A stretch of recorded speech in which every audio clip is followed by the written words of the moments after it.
Hola, soy Ana González, tu profesora de Historia, y hoy desarrollaremos la semana número 10, ciclo 2018-1. Recuerda que la ilustración es un movimiento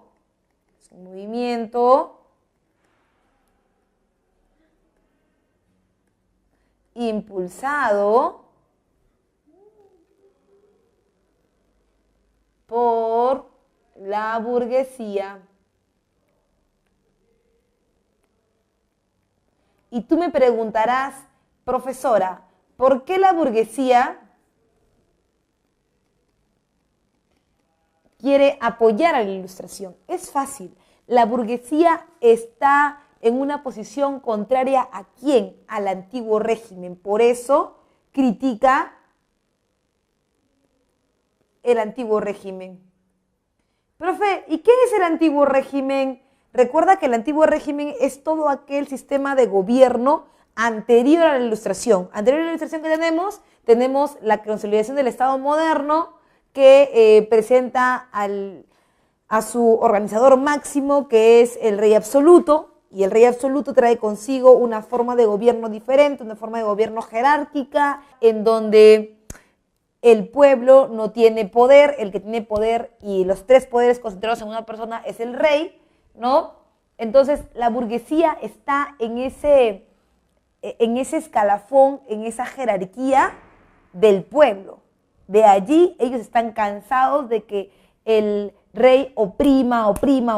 Es por eso, y para la libertad, porque el burgués es un comerciante y al comerciante lo que le importa es la libertad para comprar y para vender, pero sobre todo para vender, ¿verdad? Si seguimos en el antiguo régimen, lo que vamos a tener es una base económica de monopolio comercial, y el monopolio comercial está contrario a la burguesía. Ahora bien, se critica la base del antiguo régimen, la base económica, la base política, la base social, pero además se hace uso de la razón. Bien, cuando hablamos de las características del pensamiento ilustrado, como te lo decía, prima la razón.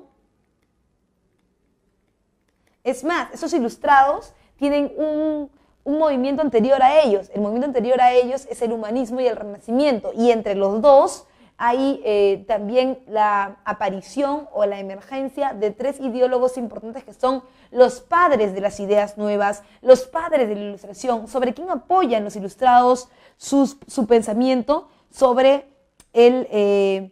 la teoría de tres filósofos importantes, ¿verdad? Que son producto del Renacimiento y el humanismo, que son Hume, Hobbes y Locke. Son los tres importantes. Entonces, sobre sus ideas aparece la ilustración. Bien, no solamente es que estamos hablando del uso de la razón, sino también de la aparición del liberalismo. Liberalismo entendido como la forma práctica de las compras y ventas, ¿no? Liberalismo. La fe en el progreso, el famoso optimismo. ¿Qué significa esto? Significa que no importa que lo nuevo sea algo desconocido y que no por ello vamos a dejar de intentar romper con el antiguo régimen, porque mucho se decía que si vamos a romper con el antiguo régimen, mejor no lo hagamos porque no sabemos qué viene, no sabemos qué nos espera, ¿no? Estamos mejor con el rey, más seguros, pero en realidad ellos dicen no. La idea de este movimiento es que creamos en el progreso, y ese progreso no tiene nada que ver con el antiguo régimen. Al revés, el progreso está donde el antiguo régimen ha fallado, y donde ha fallado en las formas de gobierno. Bien, además, es un espíritu crítico, como lo habíamos visto hace un momento, y se promueve la doctrina del buen salvaje. La doctrina del buen salvaje es la que propone Rousseau. Rousseau dice que el hombre es bueno por naturaleza y es la sociedad la que lo corrompe. Entonces quiere decir que el hombre salvaje siempre es bueno, ¿no? Ahora, la única acotación ahí es que el salvaje puede ser peligroso, pero para que no sea peligroso lo vamos a poner bajo el mando de un Estado, pero no de un Estado absoluto como el que estamos viendo, sino de un Estado representativo y democrático con el uso de la libertad, ¿no? En cuanto a las bases, es un Estado liberal, eso quiere decir que políticamente lo importante que es, lo importante en la política, vamos a ponerlo acá, es la aparición de un parlamento y por supuesto la participación del pueblo. Profe, ¿y el pueblo va a participar directamente? No, en este caso tenemos una democracia moderna y las democracias modernas se caracterizan por una participación indirecta, eso quiere decir para delegar funciones. Para eso está el uso de la razón en los ilustrados. Luego tienes la igualdad jurídica, eso quiere decir que la pirámide de antiguo régimen se rompe. Ya no es que la nobleza es más que el clero, ni que el clero es más que el pueblo, sino que ahora todos son iguales. La igualdad jurídica o la conocida igualdad de la dignidad política, ¿no? De lo que habla Bovero, ¿no? Lo voy a dejar por acá, por si quieres saber sobre esto. Michelangelo Bovero es uno de los teóricos de la democracia más importantes en la actualidad, que habla acerca de las ideas ilustradas y por supuesto del desarrollo de la democracia, que lo podemos ir viendo más adelante. El librecambismo, súper importante la posibilidad de romper las bases de antiguo régimen. ¿Por qué? Tú acuérdate que los estados modernos están fundados en el mercantilismo y el mercantilismo está fundado en el monopolio comercial, lo que quiere decir que los imperios tienen el control completo de las colonias y no las dejan comercializar con otras sociedades. Ahora, el burgués entonces tiene menos posibilidades de vender sus productos si es que las grandes potencias los tienen amarrados. Lo que decían los ideólogos económicos, como por ejemplo los fisiócratas, ¿no? En el caso de los fisiócratas se decía que en el caso de Quesnay y Gurney, sobre todo Gurney, decía, dejad hacer, dejad pasar. La idea es que se rompe el monopolio comercial. ¿Por qué? Porque la idea de los fisiócratas no solamente está en el poder en la tierra, sino en lo que la tierra significa como producción. Yo produzco, pero tengo que tener algún lugar donde vender. Y ese lugar donde vender tiene que estar libre, ya no puede ser parte del monopolio comercial. Es por eso que se dice, dejad hacer, dejad pasar. Dejad hacer, producir. Dejad pasar, abrir los monopolios comerciales y eliminar las bases de antiguo régimen, ¿no? Un Estado laico en donde la Iglesia Católica no esté de la mano con el gobierno, porque si tú te has dado cuenta, si bien es cierto, la Iglesia Católica ha perdido un poco de poder frente al rey en este sistema de los estados modernos, aún no ha dejado de tener primacía. Es más, las coronas, en el caso de España, por ejemplo, van a darle papeles predominantes a la Iglesia Católica, como por ejemplo la evangelización o la justificación de la conquista de los nuevos territorios, y esto es lo que los ilustrados dicen, no, eso no debe ser porque la religión no está anclada a los poderes reales o los poderes mundanos, ¿no? Simplemente es está condicionada a la salvaguarda de las almas, lo que está totalmente fuera del alcance de la política. Por otro lado, recuerda, la ilustración abre una nueva brecha, y esta nueva brecha es la combinación de las ideas ilustradas con las ideas de antiguo régimen utilizadas por los reyes absolutos para evitar el levantamiento de la población. A eso, ¿cómo le llamamos? Le llamamos despotismo ilustrado. Bien, vamos con el despotismo ilustrado. Te venía diciendo que el despotismo ilustrado es una forma, una estrategia que tienen los reyes absolutos para poder salir de este paso, porque recuerda que el golpe de la ilustración es un golpe muy fuerte. El pueblo está empezando a despertar y, por supuesto, con la ayuda de los burgueses, todo eso se está comenzando a convertir en una gran caja de resonancia. Entonces, el despotismo ilustrado es simplemente la combinación de elementos modernos para contrarrestar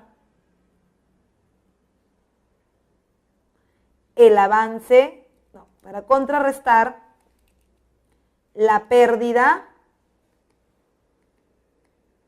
del poder, ¿no? Por parte, obviamente, de los reyes absolutos. Entonces, ¿cómo nos quedaría? Debemos utilizar las armas de la Ilustración, pero también debemos mantener nuestra investidura como reyes para seguir gobernando. Entonces nos quedaría así: el despotismo ilustrado es igual a la Ilustración más el absolutismo. Sigo siendo un rey absoluto, pero con el discurso de los ilustrados. Y todo esto para que obviamente el pueblo no se levante, ganar tiempo y ver cómo vamos a solucionar estos problemas con el pueblo, ¿no? En cuanto a las características, un déspota ilustrado busca el progreso social. La idea de plantearle al pueblo que no están gobernando para ellos, solamente para la clase alta, la nobleza, como lo era en antiguo régimen, sino por lo menos deslizarle el discurso que es un gobierno para el pueblo, aunque al final sabemos que es todo para el pueblo, pero sin el pueblo. Eso quiere decir que el déspota ilustrado te va a dar un mensaje que no es el real, pero te va a mantener aletargado, ¿no? Reformas inspiradas en la Ilustración, lo que te venía comentando, ¿no? La Ilustración es este movimiento que habla sobre la libertad, que habla sobre la igualdad, romper las ideas del antiguo régimen, y esas ideas no se pueden quedar en el aire porque ya la gente las asimiló, porque ya la gente se dio cuenta que efectivamente, ¿no?, la Ilustración tiene razón, la Ilustración está basada en la lógica. Entonces, para evitar el levantamiento hay que tomar las ideas ilustradas. Se reprimen las demandas populares, bien interesante porque aunque no lo hacen a la fuerza, la idea de, ¿sabes qué? Ya, sí te hago caso, pueblo, tienes razón, sí, tú también eres un ser humano, sí, tú también estás a mi nivel, eso va bajando las revoluciones de las fuerzas del pueblo. En cuanto a las principales reformas, está la tolerancia religiosa, bien importante, porque si bien es cierto, ya no se va a buscar que la Iglesia Católica sea el tope, que tenga, como lo habíamos visto, por ejemplo, en la Edad Media, que tenga el control del inconsciente colectivo, se va a mantener a la Iglesia Católica, pero también se va a permitir la aparición de otras iglesias sin ningún problema, lo que llamas tolerancia religiosa, lo que no había, por ejemplo, al final de la Edad Media o al comienzo de la Edad Moderna, porque tú recuerdas que al comienzo de la Edad Moderna, cuando se crean los gobiernos absolutos, ¿no?, aparece la contrarreforma religiosa, que es intolerante totalmente. Pero aquí ya vemos que la cosa se va transformando, ¿no? La reforma de la educación, súper importante la educación porque es a través de ella que se va a notar que se va a incluir al pueblo sin necesidad de que éste forme parte del gobierno, ¿no? Súper interesante, y eso lo vamos a ver un poquito más adelante también en la Revolución Francesa como parte de los factores que influyen, ¿no? Vámonos ahora con la independencia de las 13 colonias. ¿Y por qué lo ponemos aquí? Hemos estado hablando de Francia, hemos estado hablando de Europa, pero profesora, no entiendo por qué están incluyendo la independencia de las 13 colonias. Muy bien, chiquitín, es súper importante que tú tengas conocimiento de esto. ¿Por qué? Porque es al revés, no es que la Revolución Francesa o que las ideas ilustradas por completo y todo la carga francesa influyan en las 13 colonias. Es que la Ilustración inglesa influye en las 13 colonias, en la independencia de las 13 colonias, y la independencia de las 13 colonias se convierte en un ejemplo a seguir para los franceses que luego van a tener noción de libertad, ¿no?, con la revolución.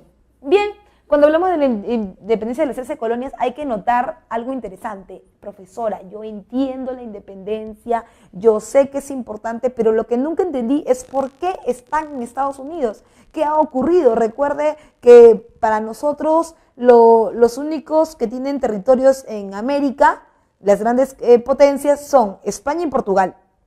Pero recuerda que hemos pasado por un proceso de contrarreforma religiosa, y la contrarreforma religiosa ha hecho huir a los anglicanos, ha hecho huir a los luteranos, ha hecho huir a los calvinistas. Entonces, nosotros sabemos que la Iglesia Católica hace la contrarreforma a partir de España, ¿no?, a partir de España, y que hace una persecución en toda Europa, incluyendo Inglaterra, y que la única manera de escapar no es ir a Europa, obviamente, porque ahí está la contrarreforma religiosa, es venir a América. Obviamente no vamos a ir a América del Sur, porque recuerda que en América del Sur ahí están dos potencias importantes, todavía manteniendo sus virreinatos. Una es la corona española, que es 1000 por 1000 católica, y la otra es la corona portuguesa que va a defender obviamente sus dominios. Y en el caso del norte tampoco podemos ir a Nueva España, que ahora es México, porque ahí también está la Iglesia Católica y no nos podemos meter ahí. Y tampoco podemos ir al norte, mucho más al norte, que sería lo que ahora conoces como Canadá,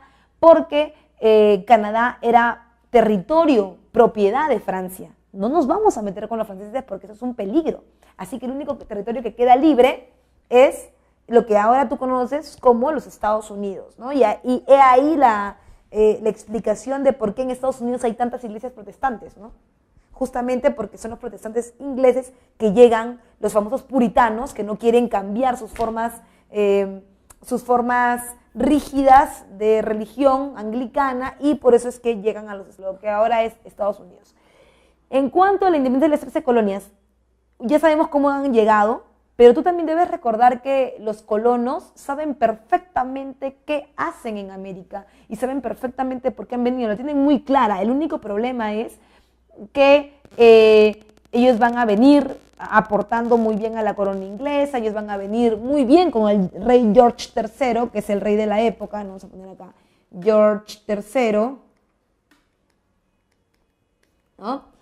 Pero hay cosas que comienzan a crear problemas, como por ejemplo el factor económico. Hay aumento de los impuestos por parte de George III. ¿Y por qué ocurre esto, profesora? Porque la corona inglesa está quebrada. ¿Después de qué cosa? Después de dos cosas importantes, sobre todo algo que los deja muy mal, que es la Guerra de los 100 años. ¿No? La Guerra de los 100 años contra Francia ha mermado el dinero en las arcas de los ingleses y hay que reponer ese dinero. Y para reponer ese dinero y obviamente reponerse de la guerra, ¿no? Es que cobran mayores impuestos. ¿Impuestos a qué, profe? A lo que más le afecta a los ingleses en América, como el té, ¿no? Y al timbre, por supuesto. Profesor, ¿y por qué les afecta el impuesto al té? Porque cuando uno está fuera de la jurisdicción de su territorio, que llama nación, ¿no? Necesita de algunos elementos para mantener la identidad. ¿Y cuáles son esos elementos? Son los elementos tradicionales, ¿no? En este caso, una tradición importante inglesa es tomar el té a las 5 de la tarde todos los días, ¿no? Eso te hace sentir más inglés, aunque no estés en su territorio. Pero tú ya sabes que ellos, por tradición y por mantener la identidad, van a tomar té todos los días. Y si tú tomaras el té una vez a la semana, una vez al mes, ese impuesto no te hubiera afectado, porque en realidad ni lo vendes ni lo consumes, así que no hay ningún problema, ¿no? Que suba y que lo tomes una vez a la esquina no pasa nada. Pero si tú lo vas a consumir todos los días, ya no es solamente que te afecta una vez, dos veces, te afecta todo el mes, ¿no? Y eso sí es un problema económico. Lo otro es también la venta. Si el impuesto ha subido, quiere decir que el precio del producto en el mercado ha subido. ¿Cómo venderlo? Ahí viene el problema, ¿no? Lo otro es el impuesto al timbre, y volvemos al tema del comercio, ¿no? Los ingleses son comerciantes en América, ¿no? Ellos se dedican al tráfico de bienes y si la única manera de comunicarse es a través de las cartas, y si la carta tiene que llevar necesariamente un timbre o una estampilla o sello de procedencia, quiere decir que ellos van a gastar mucho dinero, y van a gastar mucho dinero porque no es que mandan una correspondencia al día, son comerciantes, mandan 2, 3, 4, 5, 20, 50. Ahora, échale pluma, entre comillas, ¿no? Por todas las transacciones que hacen en el día, por todo lo que va a subir. Eso ya es un dinero importante, y para un comerciante eso tiene un solo significado: reducir la ganancia. Y encima hay que pagarle más a George III, ya no se puede, pues, ¿no? Y ahí es por eso que aparecen los levantamientos en contra de sus disposiciones. Por otro lado, también la influencia de la Ilustración. La Ilustración se convierte en un arma de libertad. Ya no tengo por qué soportar a George III, no tengo por qué soportar que me aumenten los impuestos. ¿Por qué? Porque si yo soy el pueblo y soy un colono, está bien, debo pagar mis impuestos, pero todos debemos pagar los impuestos, incluidos los nobles, incluido George III, incluida su gente. No todo debe recaer en mí, no todo debe recaer en el pueblo, sino más bien debe distribuirse de manera equitativa entre todos, lo cual no ocurría. El abuso sobre los colonos, ¿no? Sobre todo el abuso fiscal, y finalmente la falta de representación parlamentaria de los colonos. Eso es bien importante porque tiene que ver con el pensamiento a futuro que tienen los colonos sobre los impuestos, porque podría ser que, bueno, por el hecho de que está mal de Inglaterra, de que está pasando un mal momento económico después de la guerra, me han subido los impuestos. Pero ¿hasta cuándo va a ser eso? Hasta que al rey le dé la gana, en realidad, porque si hubiera un colono representante en el Parlamento, cada vez que se sube el impuesto, él protestaría, como en Roma, por ejemplo, cuando veíamos a los tribunos de la plebe, ¿no? Él protestaría y sacaría cara por los derechos de los colonos que al fin y al cabo son los que prácticamente están manteniendo al gobierno de George III. Pero si no existe, entonces cada vez el gobierno de George III que se le ocurra subir el impuesto, lo va a hacer 1, 2, 3, 4 veces. Algo que se acerca más no a un gobierno parlamentario ni representativo, sino se acerca más a un gobierno de antiguo régimen. Y es por eso que ellos, con la idea de la Ilustración, quieren romper las bases de ese antiguo régimen. En importancia, algo trascendental es que esa independencia de las 13 colonias pone en práctica las ideas de la Ilustración. En cuanto al desarrollo de la independencia de las 13 colonias, está el primer paso de las colonias simbólico representativo, que es en 1773 el famoso motín del té, en donde se arroja un cargamento de té al mar en símbolo de protesta en contra de los alzas de los impuestos de George III. En el año 74 se da el primer Congreso de Filadelfia, y en el primer Congreso de Filadelfia se estipulan las bases de los reclamos, ¿no? Por ejemplo, los colonos suspenden el comercio con Inglaterra para hacerles saber que su gran poderío no está básicamente en ellos, sino está también en el comercio con los colonos y su relación con América. En el año 75 se da el segundo Congreso de Filadelfia, donde destaca la Guerra de Inglaterra, que es la primera toma de armas, el primer conflicto armado, ¿no? En donde los colonos van a recibir apoyo de los esclavos y de algunos amigos franceses, ¿no? En la batalla de Yorktown, triunfo de los colonos con ayuda de Francia. Y profesora, ¿quién ayuda por parte de Francia? Por parte de Francia ayuda el general de Lafayette, que va a ser gran amigo de Thomas Jefferson y de George Washington, y que va a tomar el ejemplo de los ingleses para implantarlo luego en Francia. Y finalmente la firma del Tratado de Versalles, que no te equivoques, hay dos en la historia universal, que es el que le pone fin a la independencia de las 13 colonias, ¿no? En donde se reconoce su independencia, se reconoce la independencia de las 13 colonias, y el otro Tratado de Versalles, que lo vamos a ver después de la Primera Guerra Mundial. Bien, en consecuencias, ¿cuáles son las consecuencias de la independencia de las 13 colonias? El primero, la creación de una constitución.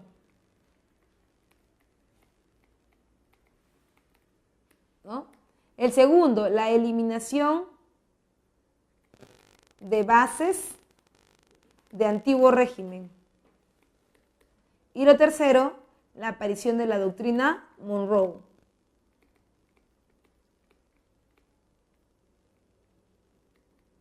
La doctrina Monroe es la que plantea esta idea de América para los americanos, es decir, ya no depender en ningún aspecto y de ninguna manera del poder de la corona de George III, sino más bien declararse por fin y con justa razón independientes, ¿no? América para los americanos. No importa que no hayas nacido aquí, lo importante es que tú has forjado el sistema económico, has forjado el sistema político y social para su defensa en estas tierras. Ahora vamos con la Revolución Francesa. La Revolución Francesa es uno de los pilares de la historia universal, porque con ella se habla de la aparición de una nueva época, ¿no? De una nueva era, y esa nueva era es la edad contemporánea.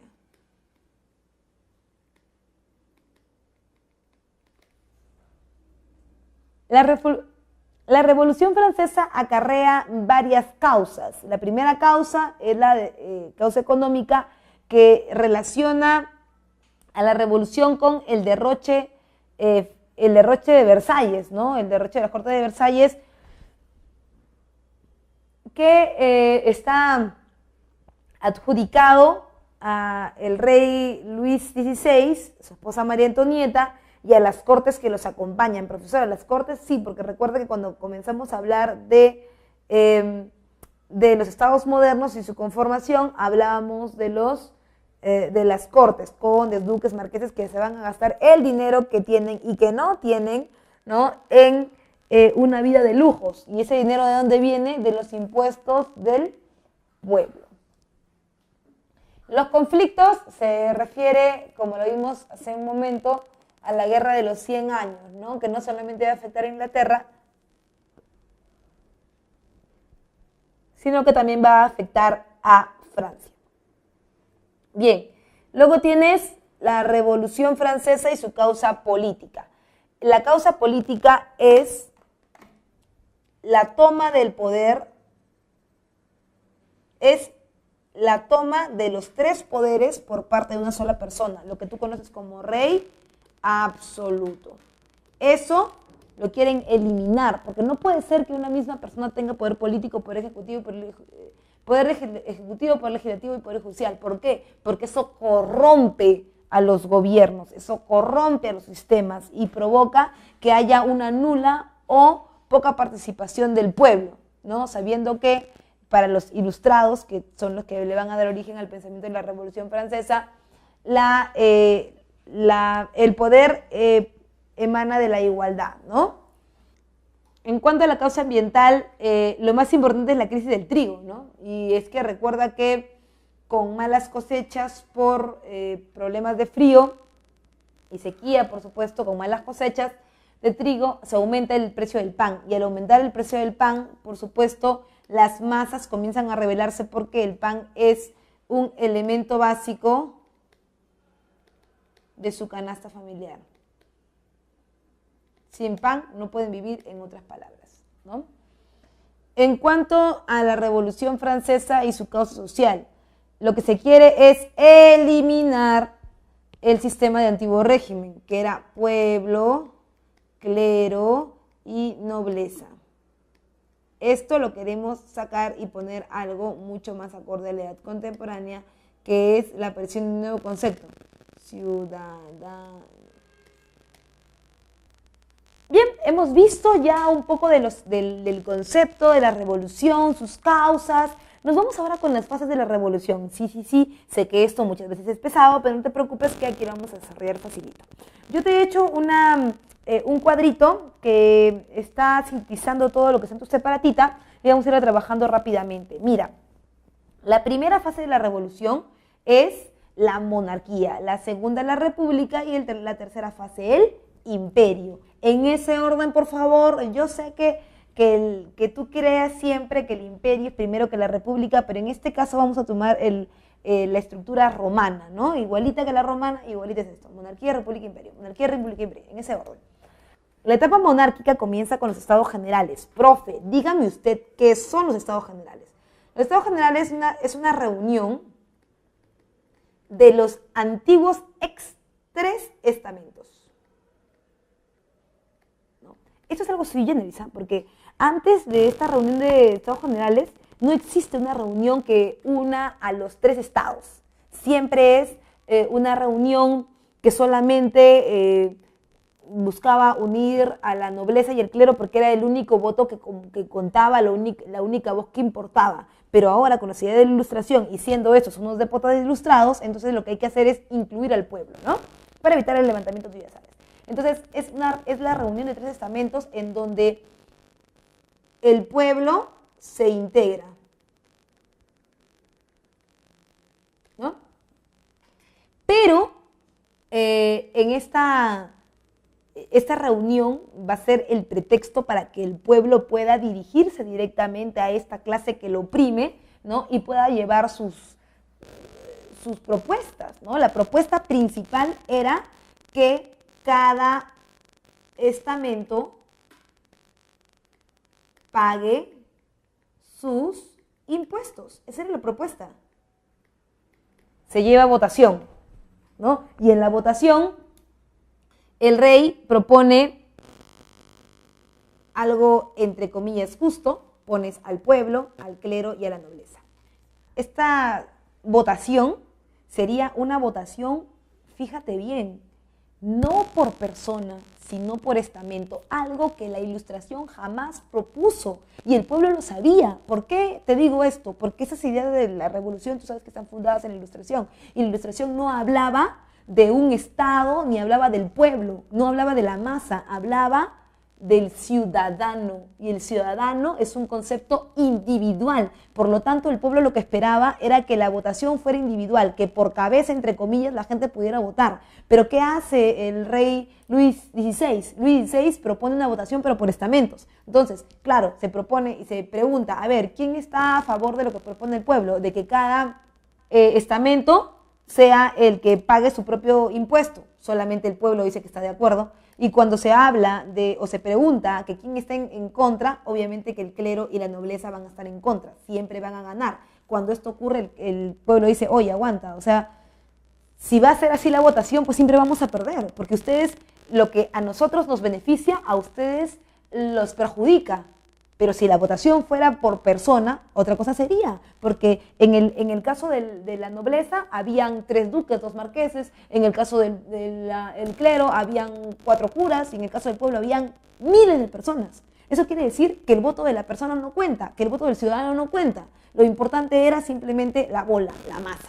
Entonces, contra eso se van. Y es por eso que se siente ofendido el pueblo, y le dice, ¿sabes qué, Luis XVI? Muchas gracias, gracias por tu votación, que al final no sirvió de nada el problema del voto, ¿no? Gracias por eso, pero nosotros estamos hartos de lo que nos dices, así que nosotros nos vamos aquí nomás al costadito del salón del juego de la pelota, y en ese lugar vamos a jurar no separarnos hasta que la revolución no haya cuajado y crear una constitución. Eso es lo importante, crear la constitución. Solamente va el pueblo. El pueblo busca redactar la Constitución, pero saben perfectamente que un documento, un papel, una Constitución no va a terminar con el antiguo régimen, no se va a solucionar las cosas en sí. Y en ese momento saben que tienen que tomar por la fuerza el poder, y para tomar por la fuerza el poder aparece la Asamblea Constituyente, en donde se toma la Bastilla, que es la primera forma belicosa, digamos, de la Revolución Francesa. Luego de la Asamblea Constituyente y la toma de la Bastilla, hay un vacío de poder. Este vacío de poder va a ser llenado por los partidos políticos. Cuando los reyes son condenados al patíbulo, ya no hay quien gobierne, aparecen los partidos políticos, que pueden ser de 2 tipos, pueden ser partidos de derecha o pueden ser partidos de izquierda. En los partidos de derecha tienes al famoso partido fuldense, y en izquierda tienes a 2 partidos, una izquierda que es más radical, que son los jacobinos, y una izquierda moderada, que son los girondinos. Diferencias entre los dos: los jacobinos quieren eliminar al rey, muerto al perro, se acabó la rabia, y se termina todo, y se comienza con un nuevo sistema que es la república. Pero en el caso de los girondinos no, los girondinos decían, bueno, se pueden hacer reformas, por ejemplo, podemos mantener al rey, que es la cabeza del gobierno, pero con un parlamento que represente al pueblo, y etcétera, etcétera, ¿no? Finalmente, el poder más fuerte es el poder de los jacobinos, con Maximilien de Robespierre a la cabeza. Maximilien de Robespierre va a ser el encargado de llevar a cabo la segunda fase de la revolución, que es la república. En la república aparece la Convención Nacional. La Convención Nacional busca desaparecer las bases del antiguo régimen, y por eso se ejecuta al rey Luis XVI en su periodo. Y no solamente eso. Cuando hablamos de la Convención Nacional, el pueblo se desilusiona de la convención, se desilusiona de la revolución, porque mientras el poder absoluto de Luis XVI los había hecho menos, los había ignorado prácticamente en el voto y por supuesto en sus derechos, se creía que Maximilien de Robespierre era la luminaria, la idea de la llegada de la ilustración, la razón, las nuevas formas, ¿no? Pero nada más lejano que eso, porque Maximilien de Robespierre comienza a sentir que su poder va creciendo, y a medida que su poder va creciendo, va sintiendo que alrededor de él hay conspiradores, hay gente que está en contra del gobierno, y ve enemigos de la, entre comillas, revolución, porque son enemigos a él cree que son sus enemigos, ¿no? va viendo enemigos en todos lados y por eso crea, por ejemplo, el Ministerio de Salud Pública, ¿no? El Ministerio de Salud Pública y la ley del sospechoso. El Ministerio de Salud Pública buscaba eliminar toda contraposición, igual que la ley del sospechoso, en contra del gobierno de Maximiliano de Robespierre. O sea que si tú, por ejemplo, no tenías nada que ver con Maximiliano de Robespierre ni querías bajarte a su gobierno, igual podías ser acusado de conspiración. Y se te hacía un juicio sumario. Antes con el rey también ocurría eso, pero era un juicio más lento, igual morías, pero digamos que después de varios meses, un juicio que parecía normal, ¿no? Pero en el caso de Maximiliano de Robespierre, por ejemplo, se van a aparecer los juicios sumarios, que son juicios en donde a ti te capturan en las horas de la mañana, al mediodía llega tu juicio rápido, en la noche, en la tarde te sentencian y en la noche te ejecutan. Y siempre terminaba con que tú eras culpable. Es por eso que tanta gente se culpa de la revolución, de estar en contra de la revolución, que se hace necesaria una maquinaria de la muerte. Esta máquina de la muerte es la famosa guillotina, ¿no? Que se va a llevar a límites insospechados en el gobierno de Maximilien de Robespierre, ¿no? Finalmente, Maximilien de Robespierre también es pasado por la guillotina, ¿no? También es pasado por la guillotina y una vez que no hay gobernante, aparece el directorio. El directorio ya no va a cometer el error, entre comillas, de poner a una sola persona a gobernar, porque esta persona se puede corromper, como se corrompió, o que ya venía corrupto el gobierno de Luis XVI, y también luego la corrupción del gobierno de Maximilien de Robespierre. Ahora el directorio va a ser encargado a 5 personas, 5 viejitos al estilo romano, ¿no? Que van a ser los que gobiernen. Ahora, ellos van a tener el encargo de expandir las ideas de la revolución y además de consolidar la revolución francesa. Para eso ellos organizan expediciones militares. Obviamente que ellos no van a ir a los enfrentamientos. El que va a ir al enfrentamiento es alguien que ha participado en el ejército monárquico, que tiene conocimiento sobre esto, pero que políticamente no es reconocido, porque políticamente no había salido a la palestra, y es el que tú conoces como Napoleón Bonaparte. Napoleón va a ser enviado a las conquistas en Italia, va a venir victorioso, eso no le va a gustar al directorio, el directorio va a querer cortarle el camino y es por eso que lo mandan a una siguiente expedición al África y en el África lo abandonan. Y cuando lo abandonan, se supone que ya toda amenaza a su gobierno hubiera terminado, pero Napoleón Bonaparte regresa victorioso, aunque todo el mundo pensaba que ya fue Napoleón, regresa con su piedra de Rosetta bajo el brazo, ¿no? Y con la intención de acabar con el directorio, y esta forma de acabar con el directorio es el golpe de Estado, que tú conoces como el 18 de Brumario.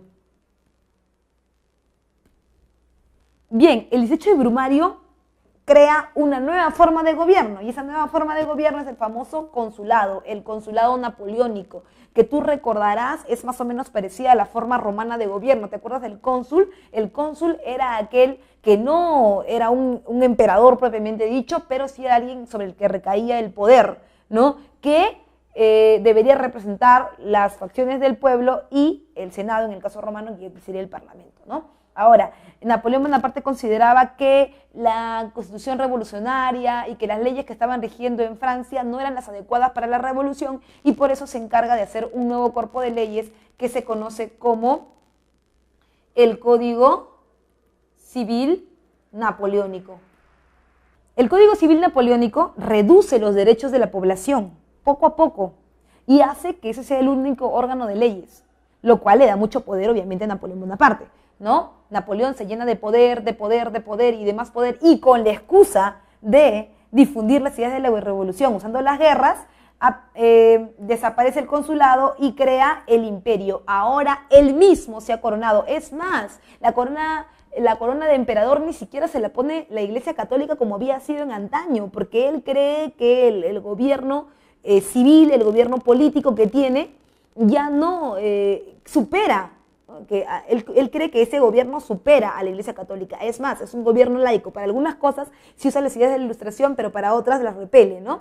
Entonces, la Iglesia Católica queda subordinada, él es el emperador, hace lo que quiere y comienza la expansión. Es más, se va a meter a territorios vecinos, como por ejemplo España, y en España va a dar un golpe, y este golpe se conoce como la crisis del Imperio Español, en donde Napoleón Bonaparte saca al rey Fernando VII, ¿no? Y pone a su hermano, Pepe Botella. Recuerda que Fernando VII va a buscar las maneras, las formas de cómo regresar al poder, y allí eso lo vamos a ver todavía, no lo voy a adelantar, pero lo vamos a ver en la semana que viene, cuando veamos la independencia del Perú, ¿no? Ahí vamos a ver, vamos a explicarlo bien.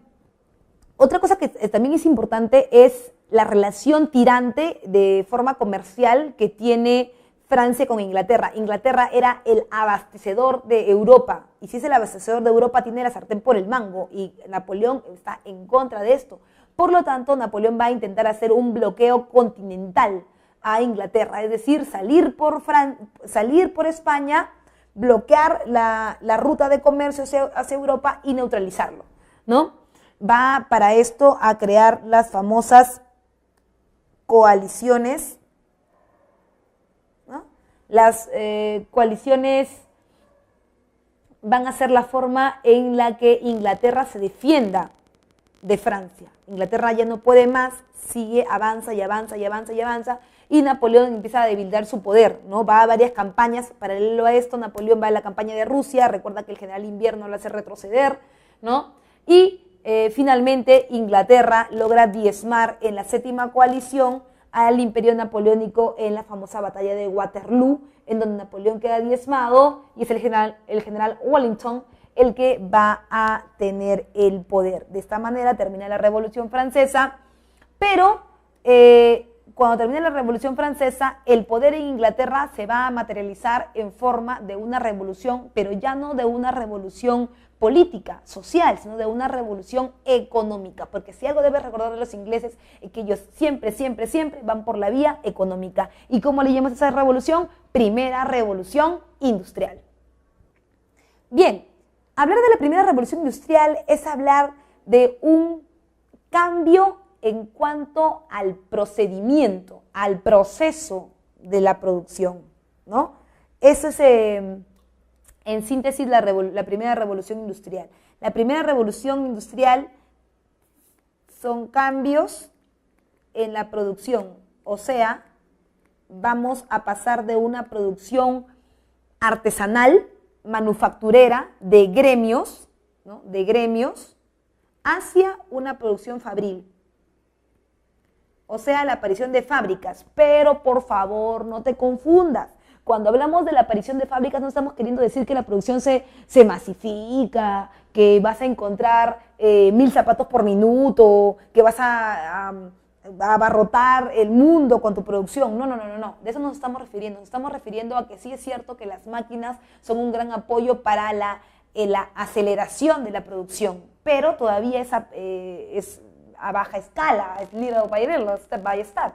No estamos hablando de algo rápido, estamos hablando de máquinas que son a vapor, máquinas que son a carbón. Eso quiere decir que son, sí, máquinas, pero lentas, ¿no? Es como si me dijeras, profesora, tengo una máquina eléctrica y otra pilas. ¿Cuál funciona más rápido? Obviamente la que es eléctrica, ¿no? Que eso ya es parte de la segunda revolución industrial. En cuanto a los factores, en los factores está el crecimiento demográfico, súper importante, porque de este crecimiento demográfico es donde se va a sacar la mano de obra para el mantenimiento de las fábricas, ¿no? La revolución agrícola. Si yo quiero hacer una revolución, y sé que la primera revolución industrial, porque por favor, nunca te olvides de esto, la primera revolución industrial es una revolución textil. Todas las máquinas son textiles, la lanzadera volante, la máquina de hilar, todas son textiles. Si yo quiero hacer una revolución en el campo de la textilería, lo que tengo que hacer es sembrar más ¿qué? Sembrar más algodón en este caso, porque es el que va a dar origen a las telas, ¿no? Entonces, antes en Inglaterra lo que más hay es producción ganadera, ¿no? Pero si tú te das cuenta, Inglaterra tiene un territorio bastante limitado, ¿no? En relación a que no tenemos gran espacio para sembrar y también para tener animales. Así que se cambia la producción ganadera por la producción agrícola, básicamente de siembra de algodón, que tú ya sabes que es un elemento noble que se da en todos los suelos y además también en todos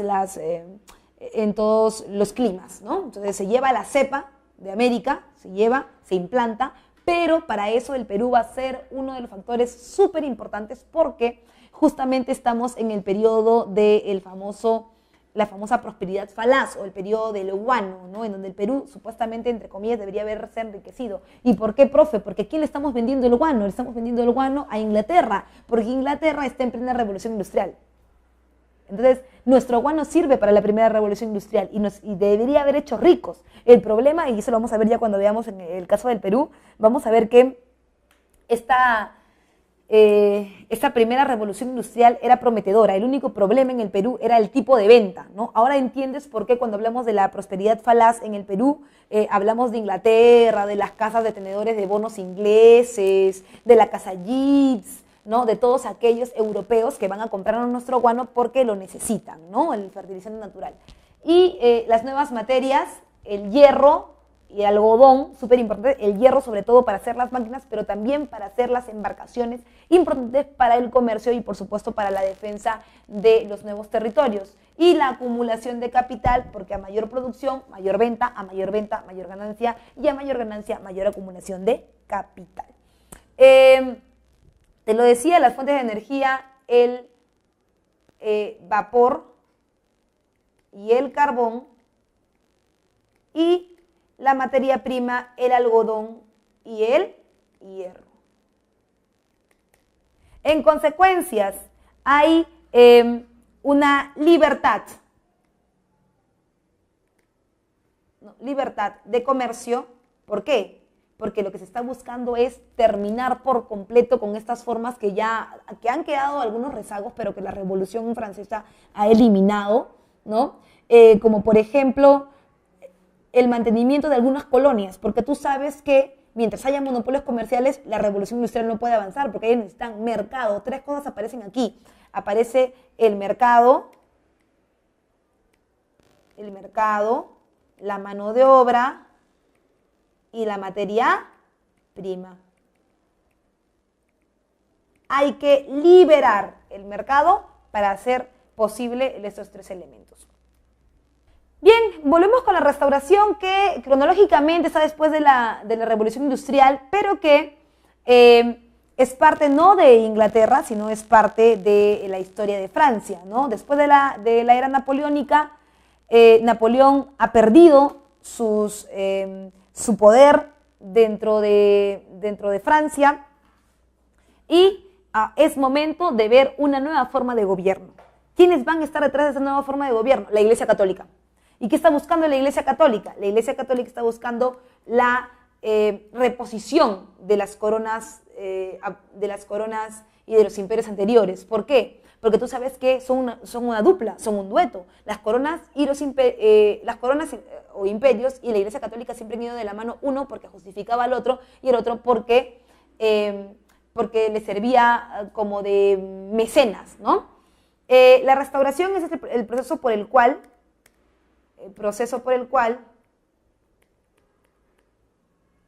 se intenta regresar a antiguo régimen, ¿no? En características, se busca romper con las ideas de la Revolución Francesa. Hay dos elementos súper importantes para hacer realidad la restauración. La primera, la Santa Alianza, que es el apoyo de la Iglesia Católica a las antiguas coronas. Y el Congreso de Viena, ¿qué buscaba el Congreso de Viena? Dos cosas buscaba.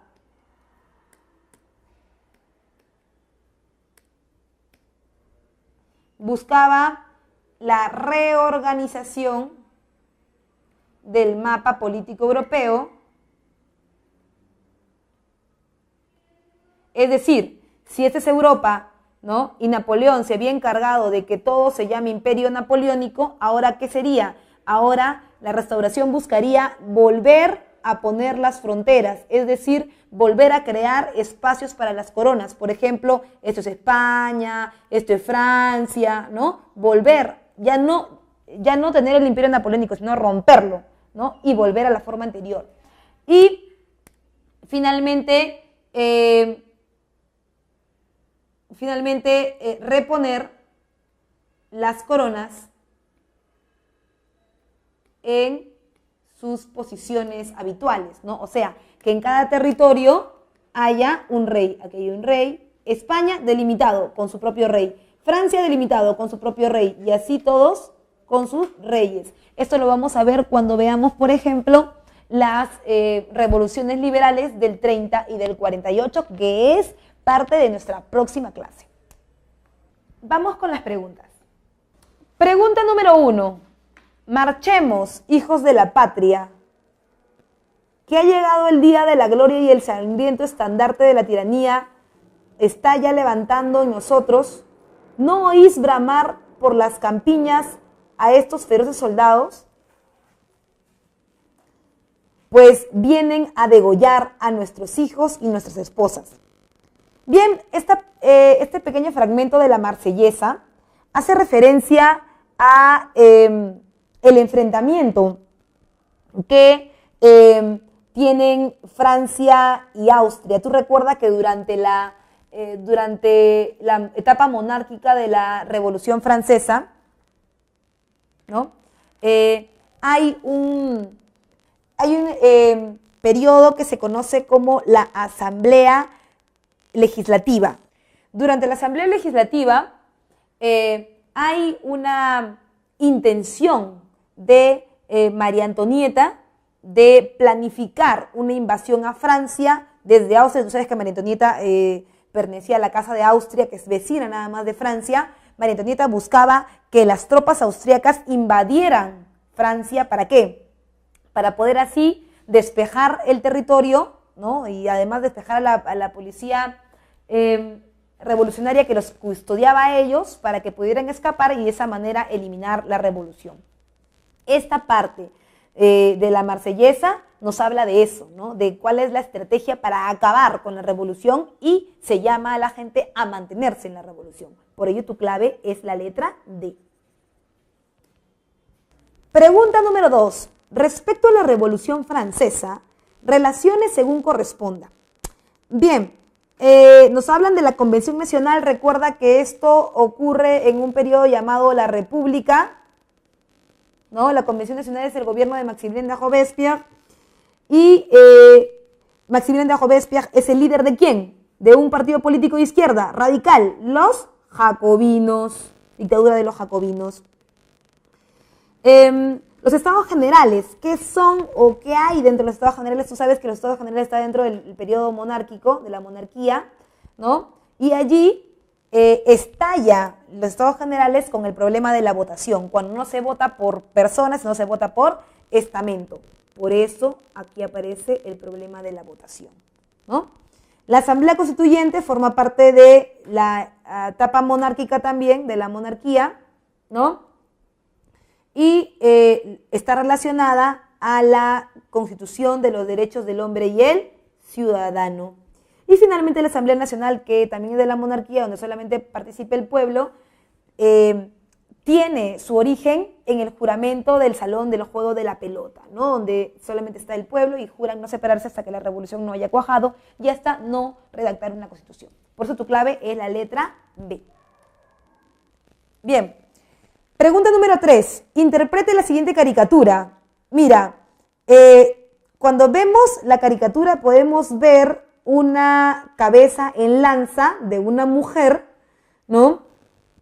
Y esta cabeza en lanza es una ironía, ¿no? Porque pareciera como que el tocado de esta fuera la reminiscencia al antiguo régimen, ¿no? Y en la pinta en la pared dice fraternité, ¿no? Una de las bases de la Revolución Francesa, que es la fraternidad. Es una ironía en realidad, porque mira La fraternidad, que se supone que es la unión entre las personas, entre el pueblo, entre los nuevos ciudadanos, se supone que no debería costar vidas, se supone que eso debería más bien unirte a la gente, pero la Revolución Francesa, aunque buscaba la libertad y buscaba la igualdad, además de la fraternidad, ¿no es cierto?, va a costar muchas vidas dentro del proceso. Por eso es que tu clave es la letra D. Es una ironía sobre la revolución que costó muchas vidas. Pregunta número 4. Dice, fue una consecuencia notable de la invasión napoleónica a Rusia, ¿no? Napoleón invade Rusia y hay un problema, que es el invierno. El clima crudo de Rusia no permite que Napoleón avance. Es más, esto provoca que lo llamen así como el general invierno, ¿no? Y esto es un terrible golpe para el ejército francés, ¿no? Porque aunque ha sido el protagonista de una revolución, ha entrado a España, ¿no? Ha intentado hacer bloqueos continentales, aún así va a destruirse parcialmente. Es por ello que tu clave es la letra C, el desastre militar de las tropas francesas. ¿A causa de quién? Del clima ruso. Pregunta número 5. Señale una consecuencia social o varias de la primera revolución industrial. Surge el capitalismo industrial. Surge el capitalismo o las nuevas formas de capital, pero no es el capitalismo industrial porque esto es segunda revolución industrial.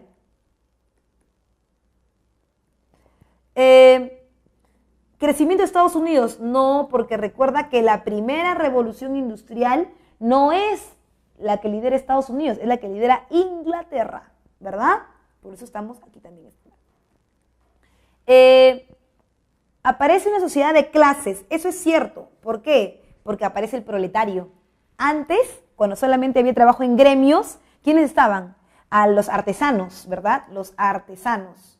Y ellos todos eran parte de lo que se conocía en la pirámide como el pueblo, pero ahora es una nueva clase y esa clase es la clase proletaria. Profe, ¿y a quién se opone la clase proletaria? Se opone a los industriales, lo que Marx luego va a conocer como la lucha de clases. Vamos a ver prontito en nuestra separata número 17. Se concentran los capitales en Inglaterra. Sí es cierto que se concentran los capitales en Inglaterra, pero lo que no es cierto es que sea una causa social, ¿no? Esta es una causa económica, por supuesto. Sí aparece, pero no es social.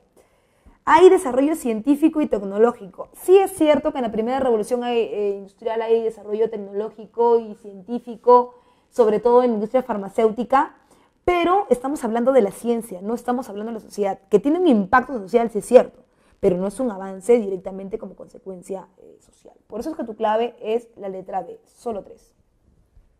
Bueno, eso ha sido todo por esta semana. No olvides conectarte con nosotros en nuestro próximo capítulo.